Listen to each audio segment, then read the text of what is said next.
Back with an update on that fj62 restoration. Got the frame back from powder coat.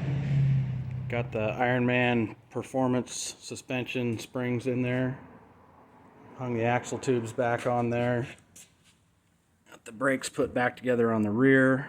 Got new axle bearings and seals in there. Got all my fasteners back from getting zinc coated today, so I put a bunch of those on. Had some brackets and stuff done as well that were looking kind of crappy, so I re-zinced them, cleaned them all up. Got all the brake lines and the fuel lines back on, vapor line. Pretty happy with the powder coating.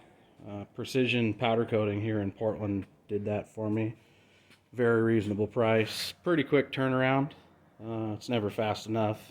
Find that at any place. But looking good. We'll get the knuckles back on. Get the diffs. I got to go through the diffs, get those checked out. Maybe do some new bearings in them. And get it back so where I can roll it around again. Also, while I was waiting for the frame to come back, got the engine tore apart. Most of that's out at the machine shop. Got a whole pile of freshly zinced hardware over here. There's a lot of nuts and bolts on these things. Anyway, also got some tubes, brackets, all those little things re-zinced.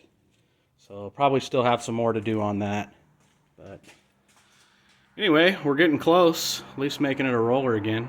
So that's about it on the update for now.